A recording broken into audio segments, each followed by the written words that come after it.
গণে ভৈলো অনাতিথি হিতু পুত্ৰ বিহনে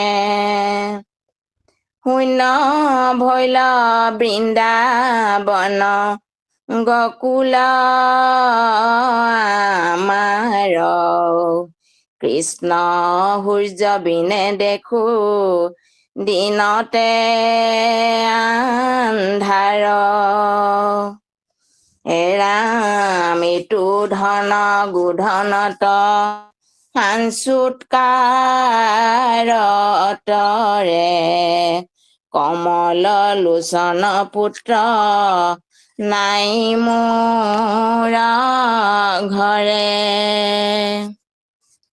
মোক আই বুলি কোনে লগাইবে কমাত ইহাকে হোমৰন্তে অগ্নিলা গৈ গাত এৰাম বৃন্দাবন কালিন্দিক দেখি ফুটে প্ৰাণ সিটো প্ৰাণ কৃষ্ণৰ এহি খেকিৰা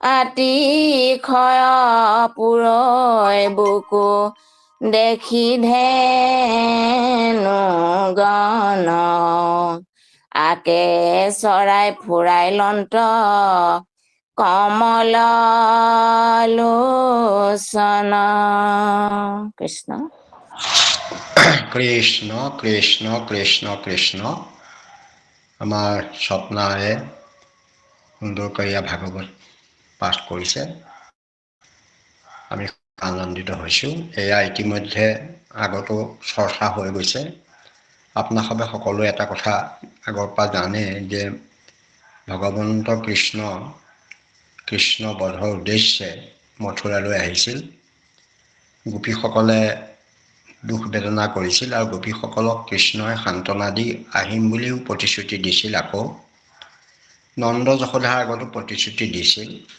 যে মই আকৌ আহিম এইখিনি কৰি আহোঁ ইয়াৰ উপৰিও কৃষ্ণই যিখিনি কৰিবলগীয়া কাম কৰিলে লীলা কৰিলে কুজিক পোন কৰিলে ধবাক মাৰিলে ধনু ভংগ কৰি এইবোৰ কাম কৰি মেলি কংসকো বধ কৰিলে কৰি শান্তিপনী মুনিৰ আশ্ৰমত শিক্ষা গ্ৰহণো কৰিলে সমস্তখিনি মথুৰা ৰাজ্যখন ঠিক ঠাক কৰি তেওঁ সেই গোপীসকলৰ দিয়া প্ৰতিশ্ৰুতিৰ কথা মনত পৰি আছিল আৰু সেইকাৰণে তেওঁ প্ৰিয় তেওঁ হৃদয়ৰ কথা বুজি পোৱা কাৰণ সকলোৱে হৃদয়ৰ কথা বুজি নাপায় ভকত হ'লেও ভগৱন্তৰ হৃদয়ৰ কথা বুজি পোৱা এজন প্ৰিয় বান্ধৱ সখী উদ্ধৱক তেওঁ গোপীসকলক সান্তনা দিবৰ কাৰণে পঠিয়াই দিছিল আৰু উদ্ধৱেও যথা দায়িত্ব পালন কৰিবৰ কাৰণে সেয়া ৰথত উঠি তেওঁ গৈছিল গোপীসকলে ৰথৰ ধূলিৰ কাৰণে তেওঁক মনিবই নোৱাৰিলে তেওঁ গৈ নন্দৰ ঘৰত ৰথ ৰাখিলে আৰু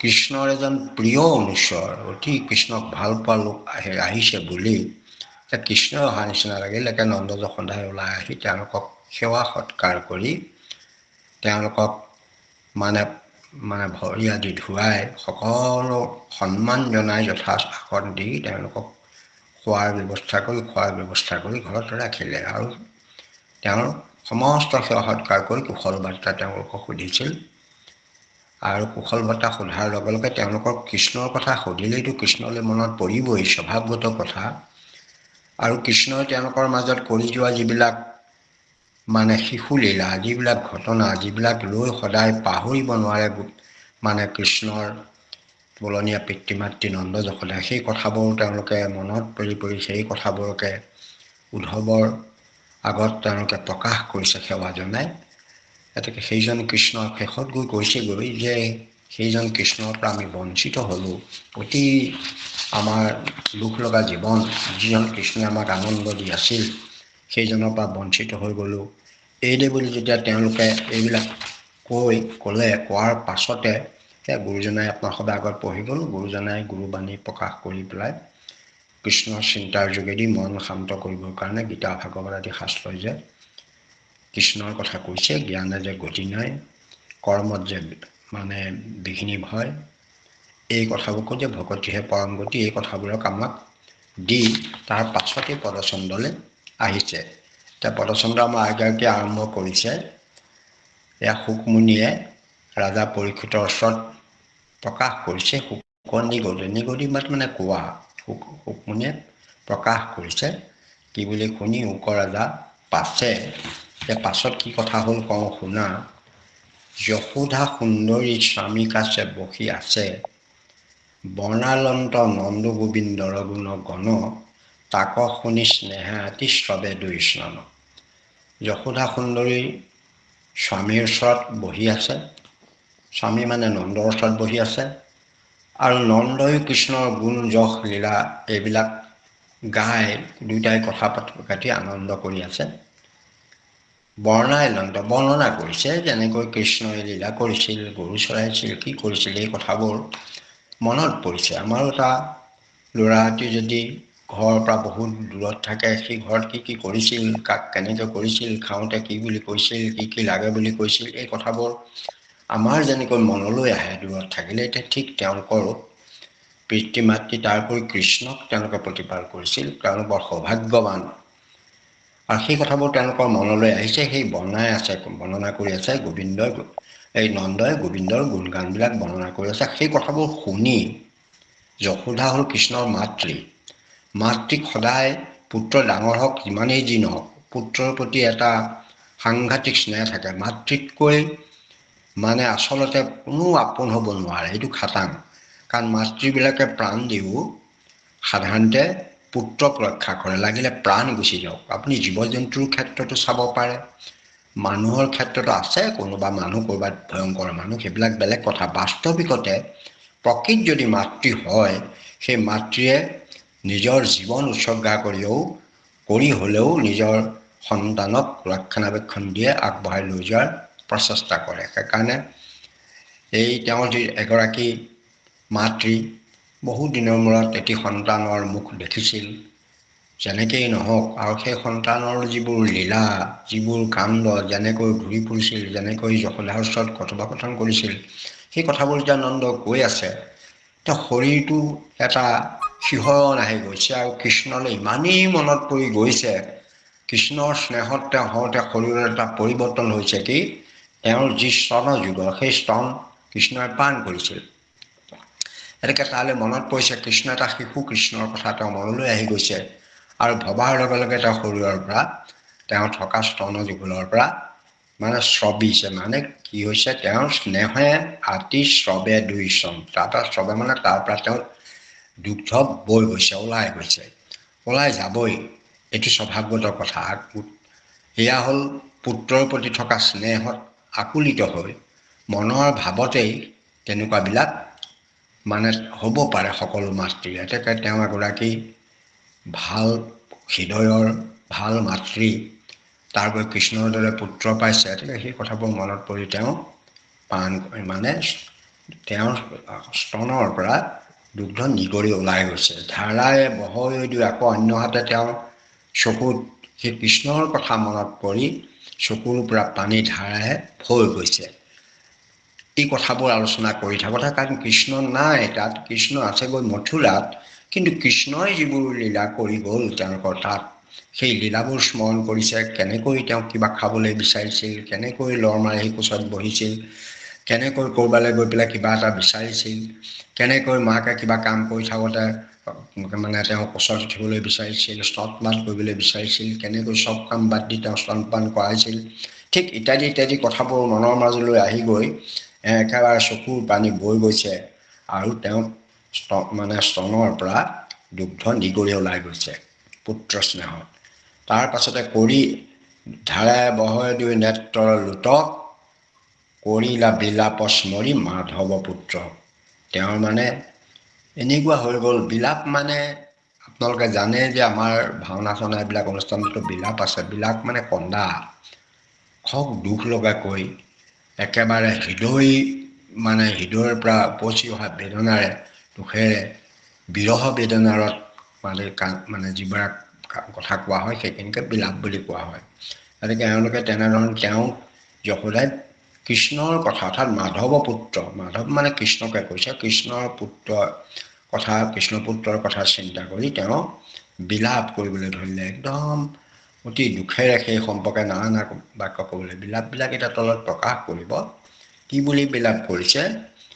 হা কৃষ্ণ বাপ মোৰ গৈলে পৰি হৰি, সিটো মুখ নেদেখিয়া জীও কেন কৰি। এইটো এটা বিলাপ, এই কথাবোৰ বিলাপ কৰিলে বুলি কৈছে। মানে এইবোৰকে গাই গাই কৃষ্ণৰ কথা গাই গাই তেওঁ মানে মনৰ পৰা সেই কথাবোৰ প্ৰকাশ কৰিছে, অৰ্থাৎ চকু পানী নিগৰাই নিগৰাই খুব বেদনাৰে মানে তেওঁ এই কথাবোৰ গাইছে, বিলাপ কৰিছে। মানে আমাৰ ভাওনাবিলাকত দেখিব কোনোবাই যেতিয়া বিলাপ কৰে তেওঁ সেইটো গাই যায়, গাই গাই কান্দি কান্দি বাগৰি বাগৰি গায়, পৰি পৰি কান্দে, তাৰপিছত আকৌ খলিয়াই খোল বজাই তাক আকৌ পুনৰ ৰোমন্থন কৰে। গতিকে এইটো ব্যৱস্থা আমাৰ ভাওনাবিলাকতো আছে বিলাপ কৰা। এতিয়া এইটো এওঁ বিলাপ কৰি গৈছে, কি বুলি আৰম্ভ কৰিছে? হা কৃষ্ণ বাপ মোৰ গৈলে পৰি হৰি, সিটো মুখ নেদেখিয়া জীও কেন কৰি। হয়, সেই কৃষ্ণ মানে তেওঁ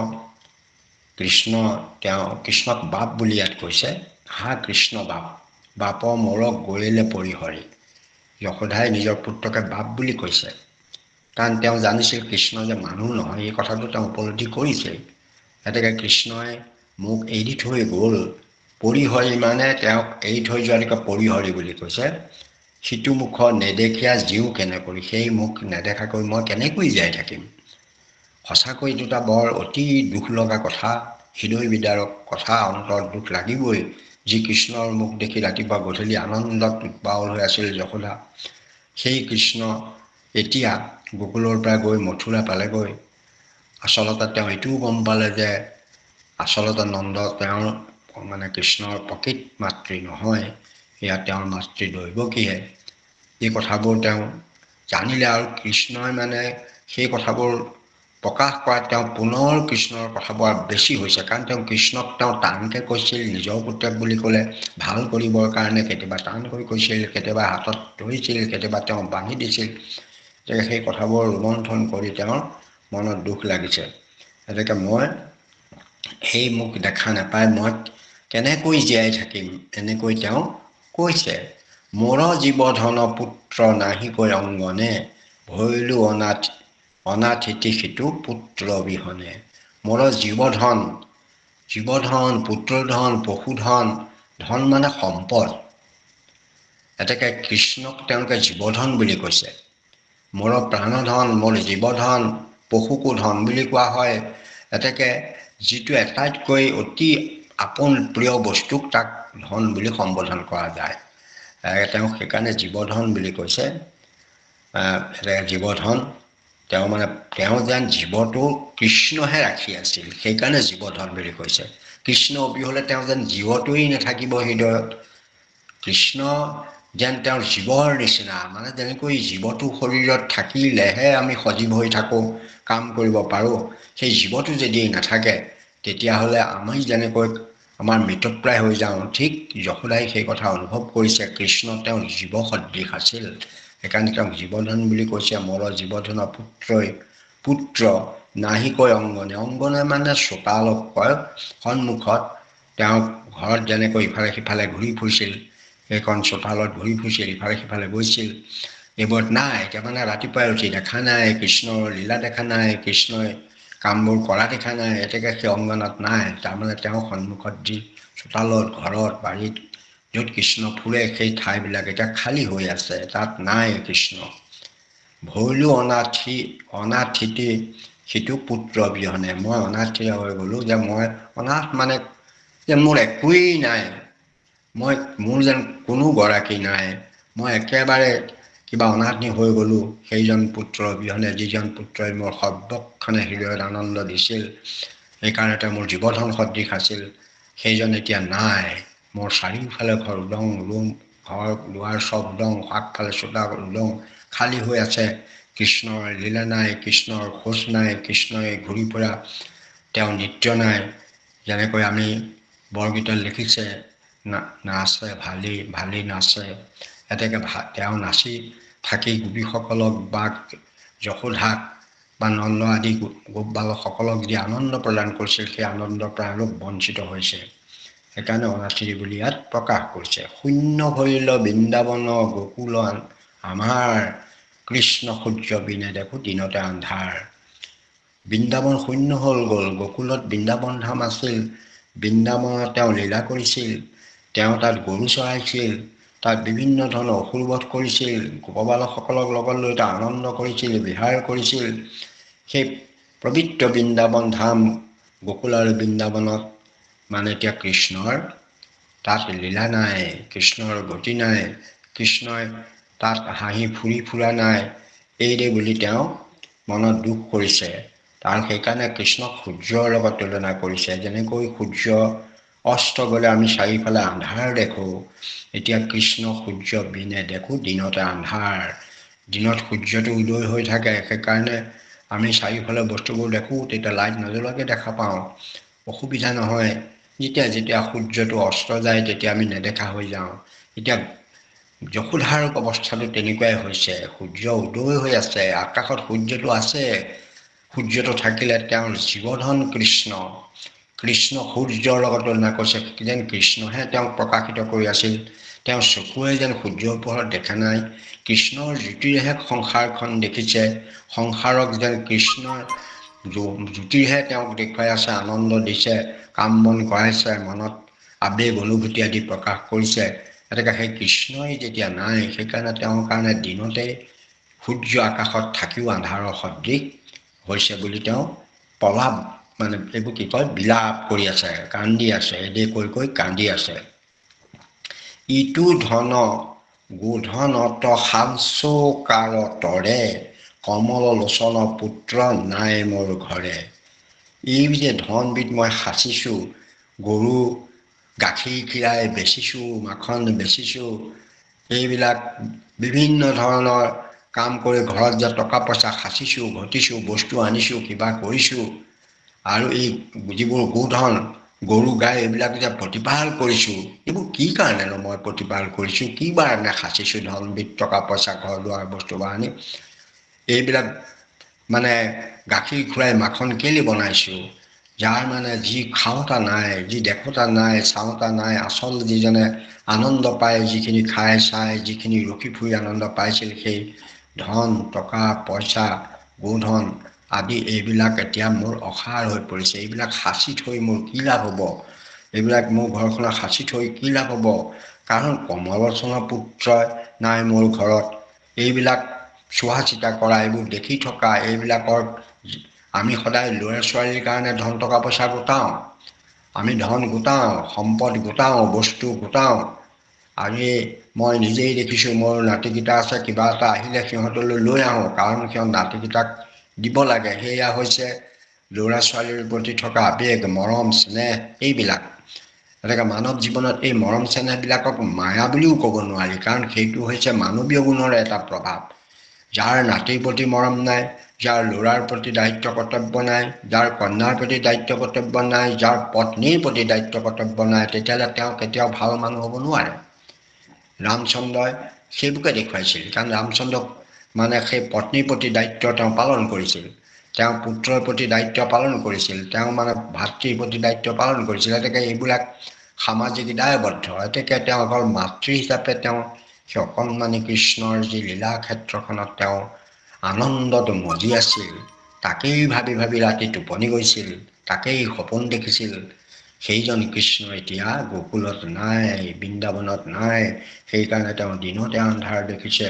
আৰু এইটোৰ লগতে কৈছে যে এইবোৰ যে গৰু গাই পুহিছোঁ, ইয়াৰ যে মানে গাখীৰ মানে কি কয় দধি দুগ্ধ মাখন আদি বিক্ৰী বেচিছোঁ, তাৰ টকা পইচা যিবোৰ গোটাইছোঁ, সেই সাঁচিছোঁ, এইবোৰ টকা পইচা মোক কি কৰিম, মই সাংসো কাৰতৰে, কাৰ কাৰণে সাঁচিছোঁ এইবিলাক, মোৰ পুতাই নাই, মোৰ অতি মৰমৰ কমলোচন পুত্ৰই যেতিয়া নাই মোৰ ঘৰত, মই এইবোৰ কালে সাঁচিছোঁ, এনেকৈ বুলি তেওঁ বিলাপ কৰিছে।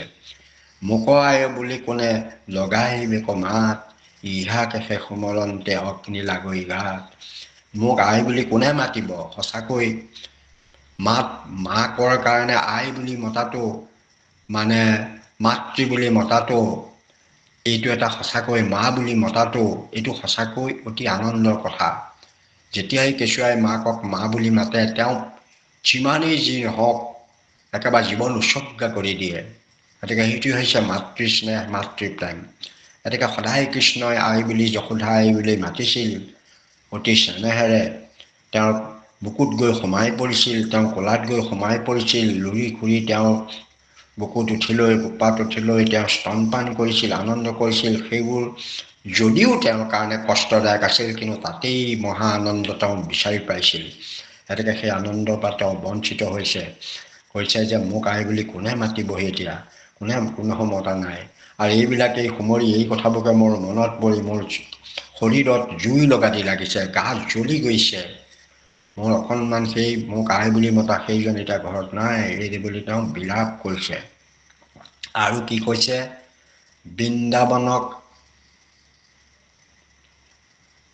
বৃন্দাবন কালিন্দিক দেখি ফুটে প্ৰাণ, সিটো প্ৰাণ কৃষ্ণৰ এহিছে ক্ৰিয়া স্থান। হাতী শয় পৰৈ বুকত দেখি ধেনুগণ, আকে চৰাই ফুৰাই লন্ত কমল লোচন। সেইবোৰ হৈছে তেওঁৰ ভাৱনা ৰাজ্যত খেলা কৰি থকা কথাবোৰ প্ৰকাশ কৰিছে। বৃন্দাবনত কালিন্দীৰ পাৰটো, কালিন্দী যিখন আমি কালি হ্ৰদৰ কথা কৈছোঁ, সেইডোখৰ কালিন্দী বুলি কয়। বৃন্দাবন এখন বেলেগ স্থান, য'ত বিভিন্ন ধৰণৰ বৃক্ষলতা। বৃন্দাবন এটা পাহাৰ, পৰ্বতৰ নিচিনা সৰু পাহাৰ, তাত গছ বন, তৃণ তৰু লতা, চৰাই চিৰিকটি এইবিলাক আছে, হৰিণবিলাক আছে, অন্যান্য জীৱ জন্তুবিলাক আছে, বিভিন্ন ফল মূলো তাত পোৱা যায়। গতিকে এডোখৰ পবিত্ৰ কালিন্দীও এডোখৰ জেগা, খেলা কৰিব পৰা জেগা। কাষত এটা কালি হ্ৰদ আছিল। সেইবিলাকতে তেওঁ কৃষ্ণই ভ্ৰমণ কৰি ফুৰিছিল, লীলাগতিৰে খেলিছিল। তেওঁ গোপবালকসকলৰ লগত নানা ধৰণৰ ফল মূল খাইছিল, নানা ধৰণৰ আলোচনা কৰিছিল, বিভিন্ন খেলা খেলিছিল। সেই বৃন্দাবন কালিন্দীক দেখিলে ফুটে প্ৰাণটো ফুটি যায় যেন কৰে। গতিকে আপোনাসৱে সেই যে আমাৰ এটা বৰগীত আছে, আপোনাৰ কল্যাণ ৰাগৰ বৰগীতটো আপোনালোকে দেখিছে যে, উদ্ধৱ বন্ধু বুলি যিটো গীত আছে, তাতো সেই কথাবিলাক প্ৰকাশ কৰিছে। তাত সেই কথাবোৰ দেখন্তে বৃন্দাবন আৰু কালিন্দী এইবিলাক দেখিলে একেবাৰে মন প্ৰাণ ফুটি যায়। এই তাত সেইটো কথা বৰগীতত প্ৰকাশ কৰিছে। গতিকে এইটো অতিশয় পৰৈ বুকুত দেখি ধেনুগণ। আৰু কি হৈছে, এই ক্ৰিয়াস্থান বৃন্দাবন আৰু কালিন্দী এই ঠাইডোখৰে কৃষ্ণৰ ক্ৰিয়াস্থান।